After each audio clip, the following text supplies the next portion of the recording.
alunos, vamos falar aqui agora, né, a respeito da progressão geométrica, tá? E a sua relação com a porcentagem.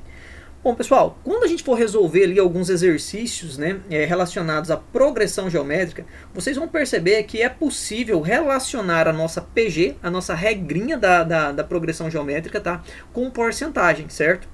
Bom, galera, e aí é muito importante, então, eu falar, né, aqui algumas relações entre PG e essa porcentagem com vocês.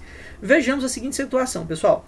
Seja uma PG formada pelos elementos A1, A2, A3, A4, A5, até o nosso AN, certinho? Então tá aqui a nossa PG de maneira genérica.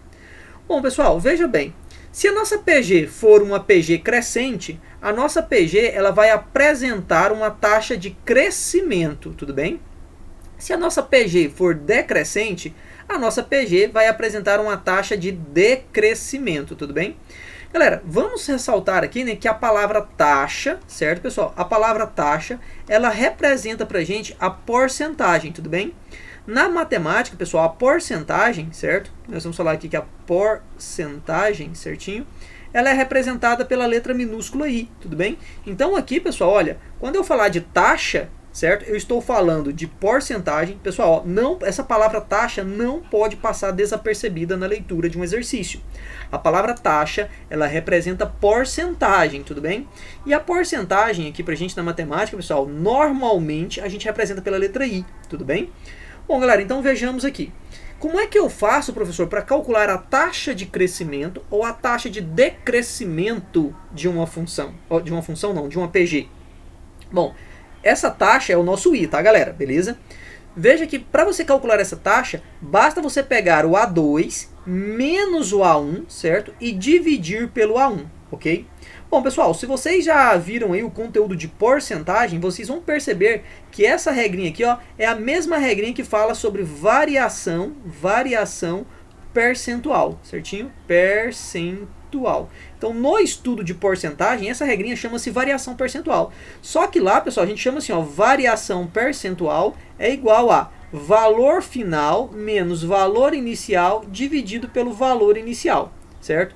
Lá no estudo de porcentagem, a gente chama então de ΔI, que é igual a valor final menos o valor inicial dividido pelo valor inicial. Se você parar para pensar, né, vamos pensar aqui que o A2 é o valor final, o A1 é o valor inicial, dividido pelo valor inicial, né? E uma subtração aqui entre o valor final e inicial, certo? Então, lá no estudo de porcentagem, certo? Essa regrinha ela é conhecida como variação percentual, beleza? E essa regrinha da variação percentual vai gerar, então, pra gente a taxa de crescimento ou a taxa de decrescimento, tudo bem?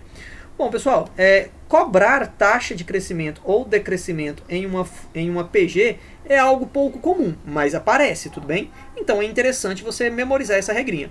Mas para que fique mais fácil de você memorizar, então, é só você lembrar aqui, ó, que é a mesma coisa lá, ó, da variação percentual lá do estudo de porcentagens, tudo bem? Maravilha. Bom, pessoal, vejamos aqui.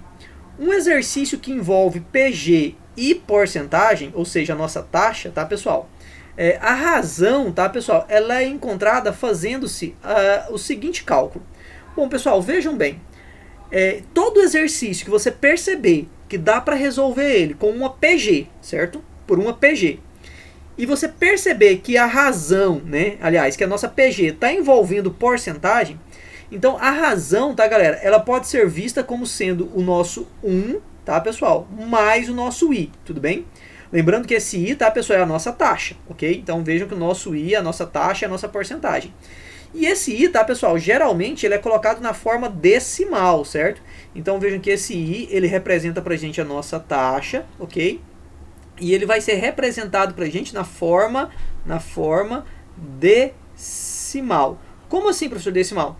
Se eu falar assim, professor, eu tenho 15%, como é que eu vou enxergar esse 15%? Eu vou enxergá-lo como sendo 0,15. Professor, se eu falar que eu tenho 3%, como é que eu enxergo 3%? Você vai enxergar isso como sendo 0,03, tudo bem? Então, na hora de você colocar aqui na sua regrinha, nós vamos colocar na forma decimal, beleza? Bom, galera, não esqueçam disso, tá? Uma PG, tá? Que envolve, junto com ela, o seu raciocínio de porcentagem, a razão é calculada da seguinte maneira. 1 mais o I. Isto se você perceber que se trata de uma PG crescente, tudo bem? Caso você perceba que se trata de uma função decrescente, a sua razão, galera, é calculada como sendo o 1 menos o i. Professor, isso é importante? É importante, tudo bem? Porque realmente vai ter exercícios que falam de PG e que também falam de porcentagem, certinho? Então a gente precisa saber dessa regrinha, tá, pessoal? Para a gente poder resolver os nossos exercícios. Muito bem. Outra dica que eu deixo aqui para vocês, tá, pessoal? Uma observação bem interessante. Se um exercício, tá, galera? Se um exercício envolve a ideia de porcentagem, é conveniente chamar o primeiro termo de A0, tá? E assim teremos então que o nosso AN vai ser igual aqui, pessoal, ao nosso A0, que multiplica a razão elevado a N, tudo bem? Professor, então quer dizer que um exercício de PG que envolve a ideia de porcentagem, eu não vou usar essa ideia aqui, AN, que é igual ao A1 vezes o nosso Q elevado a N menos 1. Bom, então vejam que não há essa necessidade desde que você chame o primeiro elemento aqui de A0. Se você chamar esse primeiro elemento de A0, galera, veja bem, esse valor aqui, ó, não é uma unidade a menos do que esse? Não é isso, pessoal? Então vejam aqui nesse caso aqui, pessoal, que para você chegar no N, então, você nem precisava, é só colocar aqui N menos o zero, né, galera? Isso vai dar o quê? Isso vai dar N. Então, na verdade, tá, pessoal? Nesse caso aqui, então, certo? A gente não precisa representar, certo? O nosso razão elevado a N menos 1. Fica a dica aqui para vocês, tá, pessoal? Então, todo exercício que falar de porcentagem, é conveniente nós chamarmos o nosso AN de A0 vezes a razão elevado a N. Pessoal, isso aqui, ó, né, caso você siga essa ideia, vai facilitar demais a sua vida na hora de resolver os exercícios, beleza?